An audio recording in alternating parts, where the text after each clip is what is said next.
For years now, gaming laptops have been made fun of and written off as just expensive devices with GPUs that are less powerful than their desktop counterparts.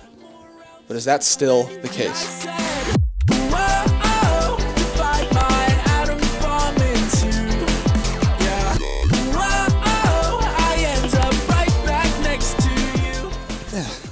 Hello. So obviously the advantage of buying a gaming laptop is its portability. And this little thing is equipped with an Intel Core i5-12500H, which is a 12-core 16-thread processor, a GeForce RTX 4060, 8 gigs of 3200 MHz DDR4 RAM, a 512 GB PCIe Gen 4 M.2, and Windows 11, all being connected to a 15.6-inch 1080p 144Hz screen. For the ports on this thing, you get, hey, it's me from the future. I realize listening to me list out every extra spec on this thing would be really boring, so here, check this out.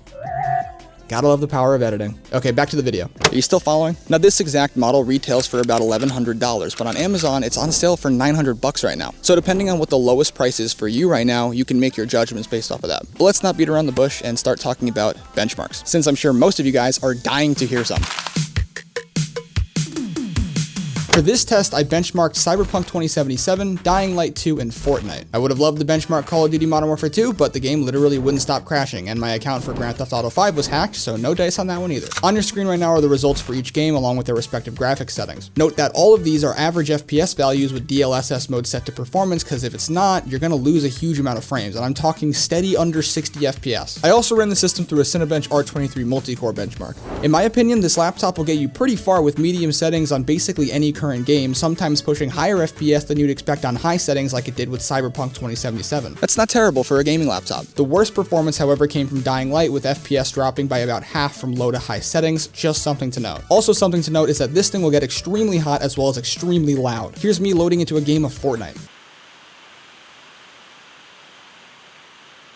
You won't fly under the radar with this thing. I'm also wondering how much the 8 GB of RAM in this laptop affected those scores. But anyway, let's head back out. The G5KF also only weighs about 4.5 pounds, so if you're planning on lugging this thing everywhere you go, it really won't be much of a bother. And with a 12-core 16-thread processor, some of you videographers and editors, this is also a jab in myself, will have another excuse to go outside.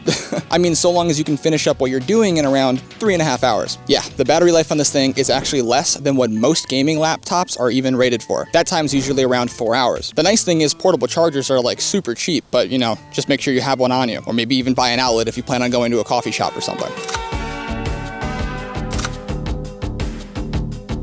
Hey, we're back home, and I got a haircut. Now, to make this conclusion easily understandable, I'm going to lay out every single pro and con, in my opinion, of course, about this laptop. For pros, it's cheap, it runs pretty much any game, it has a slim design, it's lightweight, you can take advantage of DLSS, of course, it has good connectivity options, and it's 144 Hz. That's not terrible. But for cons, on the other hand, it has 8 GB of RAM, performance mode is almost required, it gets very hot and very loud, the battery dies quickly, it has a pretty flimsy plastic design, which of course helps why it's lightweight, it has a small storage size of only 512 gigs. I noticed there was a weird stutter problem on some of the games I played, and there's still a USB 2.0 port. That should be like phased out by this point in time. If you're someone who primarily plays older games and only dabbles in a lot of new titles, then I think this would be a pretty ideal choice. But if you're someone who pretty much only plays new games, well then you better get used to the noise and the heat. Overall, it's a cheap laptop with downsides, but it's a cheap laptop that does its job fairly well. And if you're still interested in buying the Gigabyte G5KF, do yourself a favor and grab it when it's on sale. I personally would not buy it for retail price, and why would you when you can literally find it on sale all the time anyway? I guess the only question remaining is, do I think this gaming laptop is a good contender to replace my desktop computer?